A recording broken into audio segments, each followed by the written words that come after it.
प्रेम की परिभाषा आज के समय में बदल गई है, क्यों?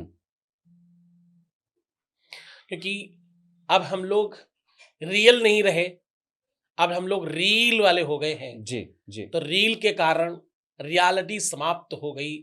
मैं तो बस इतना ही कहता हूँ कि प्रेम जब अनंत हो गया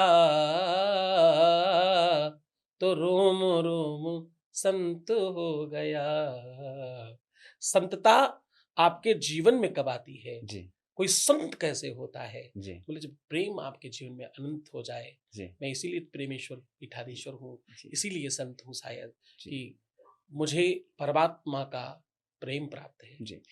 महाराज जी, जाते-जाते भक्तों को आपके सबसे सबसे पसंदीदा भजन की 2 पंक्तियाँ सुनना चाहेंगे, जो प्रेम पर आधारित हों, जो आपकी बहुत पसंदीदा हों, 2 पंक्तियाँ। मैं 2 पंक्तियों में तो मैं क्या कहूँ, मैं तो बस इतना ही कहूँगा, जी, क्योंकि लोग दुःख से बहुत घबराते हैं, लोग तकलीफ़ों से बहुत दूर भागते हैं। लोगों को लगता है अब मैं बहुत परेशान हूँ। अक्सर मैंने लोगों को अपना पिछला इतिहास बताकर रोते देखा है। मैंने अक्सर समस्याओं में पड़े हुए बिलखते देखा है लोगों को। तो मैं कहता हूँ गोस्वामी बिंदुदास जी की एक लाइन के साथ आपको छोड़ रहा हूँ, इसको सदैव याद रखना। क्या? कि दुख ही मानव की संपत्ति है। दुख जो है ना, वो संपत्ति है तुम्हारी। तो दुख ही मानव की संपत्ति है, फिर दुख से क्यों घबराता है? फिर दुख से क्यों घबराता है? सुख आया है तो जाएगा, जाएगा, दुख दुःख आया आया है है तो तो जाएगा। जाएगा। दोनों जाने वाली चीजें हैं। बिल्कुल, एक सुख जिसको तुम बहुत अच्छा मानते हो, उसके आगे भी दुख है, उसके पीछे भी दुख है।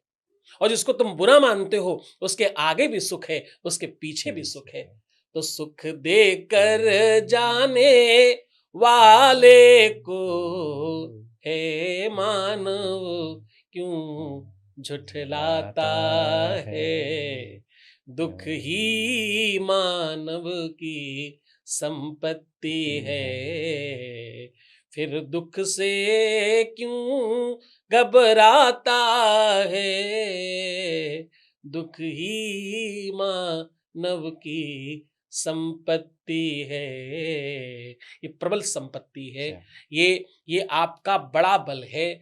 दुख वो आग है जिसमें सोना पड़े तो कीमती बनकर ज्वेलरी और गहना बनता है। और आग गहरी होए तो कुंदन बनता है। और आग गहरी हो तो वो स्वर्ण भस्म बनता है। आग जितनी गहरी, संकट जितना गहरा, मुसीबत जितनी भारी, जितना जितना ज्यादा अंधकार उतना ज्यादा गहरा प्रकाश। अमावस्या के बाद क्या आता है? पूर्णिमा की पहली लहर, पहली किरण, शुक्ल पक्ष की पहली एकादशी, पहली पहली तिथि, पहली प्रतिपदा। तो ये उस तरफ चलने के लिए पहले तो अंधेरे से गुजरना पड़ेगा ना। तो दुख ही सुख का जन्मदाता है।